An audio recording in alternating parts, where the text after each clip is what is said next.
What is up, obscure mic people? Bark coming at you yet again. Little treat for the members. I'm streaming my struggles in the studio today, so they'll get to see, the process and all that good stuff. And it is quite a mess. But today I'm going to check out something from Maono or Maono, however you want to do it. And it is the PD400X. Bronson at Audio Hotline, he has reviewed this unit and he seemed to like it. So I'm really eager to see how I feel about it. You guys have seen the PD100, the PD100U, all that good stuff.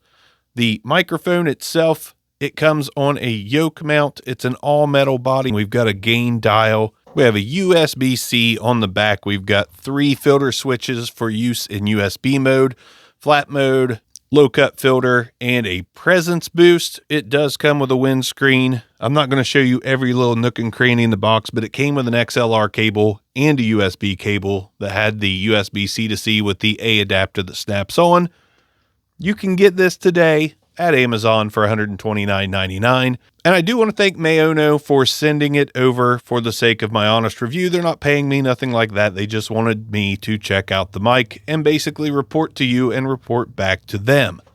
Now, we have been recording this whole time with the windscreen on. We're going to take that off. We're going to do some tests. We're going to plug it in USB mode. And we'll also take a look at the software that you can download to use with the microphone to make it sound different. But so far, I think it sounds pretty good. Let's take the windscreen off and we'll talk about it a little bit more. Really nice windscreen too. It's like that real almost fish filter material. It's real loose. Like if you had needed your skin exfoliated, you could just rub the dead skin off with the pop filter. Really, beautification tool here. And I actually feel it scraping my face. It really does work. It really works. This mic, I think, sounds pretty good with and without the filter. Not mind-blowing, nothing like that, but for $129, and the build quality, which is freaking excellent. It's heavy, it's robust, the metal is good. You can tap on the metal and it's not microphonic. I'm lightly tapping on it now. This is probably one of the best microphones Maono has sent over, and I can't decide if I want to say Maono or Maono. I never can decide, but I really think it's Maono. Maybe Maono could send me a message and say, you got it right. And then I'll be like, which one, Maono or Maono? All right, so let's get to the tests in XLR mode. Again, the way it sounds right now, I think it's nice and clear. It has a really solid sound. I've been trying to figure out what mic that's USB XLR I want to keep around. And it's been the Relicart PM2 for quite some time. I think this microphone might be better. It might be better for my voice, and it does have the same features and software and all that good stuff. So this might be the one. Let's go ahead and get right on top of the microphone so you can hear what the proximity effect sounds like. It definitely does get deeper and bassier when you get closer. So there's no Super D or whatever Eevee wants to call it. Eevee, Pokemon, Electro Voice. Variable D. That's what I'm trying to talk about, is the variable D. This definitely gets boomier when you get on top of it, but it's nothing major. Let's go ahead and throw some plosives into it. Peter Piper picked a peck of pickled pineapple pizza. Peter Piper picked a peck of pickled pineapple pizza. Now let's go ahead and spin the microphone to get the off-axis rejection. We're going to go 90 degrees on the microphone. Now we're going to go 180 degrees on the mic, 90 degrees yet again, and then slowly back around to the front of the microphone. And that's pretty good as well, but it's a dynamic. We expect it to be good. See if my mic sagged just a little bit. The tightening knobs, I was able to tighten the knobs, and it's a little more sturdy. The knobs are plastic. That's really the only thing on the whole microphone besides the gain dial that is plastic. The yoke mount, all metal. No complaints. I don't mind the plastic. Oh, in case I forgot, which I did, it also comes with a bass stand, a small little bass stand there. You can see the disc there at the bottom. I'm forgetting all kinds of stuff. Going live and recording to process at the same time, maybe not my best idea, but you know what? I don't care. It is what it is. All right, so now we've got the microphone wired up in USB mode, and we'll go take a look at the software here in a few minutes. But before we do that, let's go ahead and kind of do the same test. Not kind of, definitely do the same tests. That way we can see if the sound is similar both ways. First, we're going to get right on top of the microphone so you can see what the proximity effect sounds like when you are right on top of the microphone. This is what the proximity effect sounds like. Now let's do plosives. Peter Piper picked a peck of pickled pineapple pizza.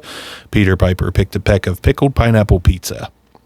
Now we're going to go off axis 90 degrees, 180 degrees, 90 degrees again, then back around to the front of the microphone. And now we're going to test the mute button. I'll go ahead and talk into the microphone. And while I'm talking, I will tap that mute button right now. There we go. There we go. There we go.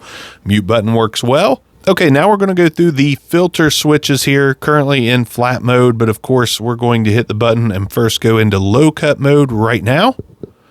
All right, now we are low cut is on, I believe. I'm going to double check. Yes, sirree, Bob. Okay, now we're going to hit the filter switch again and do the presence boost. And this is what it sounds like with the presence boost on. I should be a little more mid forward. And now I hear that. The first time I pressed it, it didn't engage, but you do have to press it all the way in. The button's easy to get to. It's easy to press, but the way I've got everything set up with all this shit coming out of the back of the mic, I just didn't get it right the first time. So we're going to hit the filter switch one more time and go back to flat mode. That should be obvious when I hit that. All right, now we are back in flat mode, and it is obvious. A lot of the low end comes back, a little more of the V-shaped sound. There we go. That's the filter switches. Let's go ahead and fire up the software. We're going to show you, we as in me, show you the software, walk through the software, and then we'll make a final determination on whether this or the Relicart PM2 is the XLR USB mic for me, assuming that this Fifine AM8 isn't the USB XLR mic for me, and I'm pretty sure the Maono, ooh, I want to take you to Bermuda, Bahamas, come on pretty mama, will be my mic of choice. Let's go to the software now. All right, so we've got the Maono software pulled up. As you can see here, we've got the mute switch, which we can enable from the mic, which I just did. The level meters work exceptionally well. The headphone volume works exceptionally well. The monitor mix works exceptionally well. Currently, we're on a bright setting. We can change that to natural like this. And we can also choose a deep setting like this. We can do a near, mid, or far away setting like that. That's going to give us apparently some extra gain or something. I don't know. Something's going on. Mid, near, mid. I kind of like that. I like that feature quite a bit. And that's just in the standard mode that we're on here. There's also this legacy button here that we can use. We'll go back to near just because we started out that way. But legacy, bright, natural, deep. There's those. Let's go to advanced. In advanced mode, we've got the same monitor mix, headphone volume, mute switch, same readout. Then we've got EQ. We can enable that low cut filter like that. We can enable the presence boost like this. And we can also enable, which all four of these are available on the switch on the back of the microphone. We can enable the high pass filter and presence boost at the same time. Let's go back to flat. Got the gain here. We can go up, or we can go down. But we'll just keep it here at about 62. We've got a limiter. We can check that box and turn the limiter on. That way we definitely cannot clip. And we've also got a compressor that we can clip on, put on right there, not clip on. That's weird. And we can adjust the compression level as well. Any which way we want to do it, we can do it. We can do it. Got 3 buttons here. We can adjust the threshold, the attack, the release, the compression rate. So we can go like 5-1 on it. We can go my choice, which is lightly 2-1. And got other nice settings here that we can do. We can go maximum up to that. That sounds like shoot. And there we go. There we go. There we go. Yeah, we can do all kinds of stuff. Reset. We can get out of that, confirm. We can also go into the limiter and adjust the threshold, attack, and release as well. So this is very useful software for a USB microphone, and I tend to enjoy it. Like, this is some of the best software I've used on a mic that is 150 or less. Now that we've went through all the things that this mic has to offer at $129, which is essentially buck for buck the same as the Relicart PM2, I've got to say, since we've got desktop software and mobile software just like the Relicart, the filter switches already being on here, you don't even need to pull up the software to mess with that. I just kind of think that this sounds as good, if not better, than the PM2, but it's got a little more functionality, little easier functionality with the knob here that you press. By the way, I didn't even do that. You press the knob to adjust your headphone volume, and you press it again to go back to gain. So it's one of those multi-toggle switches there. But I think this is better than the PM2, and the PM2 has been my XLR USB mic of choice ever since I reviewed it.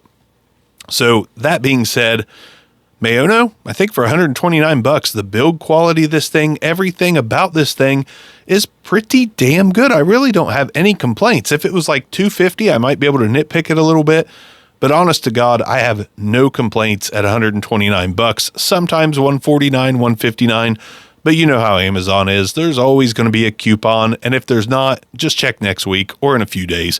There will be at some point. Okay, with that all being said, let's go to the BBSAR, the Bark & Bronson Standard Audio Rating System. I believe that's it. I think that's it. You'd think I would have it down by now, but alas, I do not. But on the BBSAR, considering the price you pay for this mic, the functionality you get, it does record XLR and USB, so you can record to two different sources at once with this. Build quality is fantastic. Sound quality is really good. The software is solid. The filters on the back are really convenient if you're just going to wire it up, not with a computer, but maybe with your phone.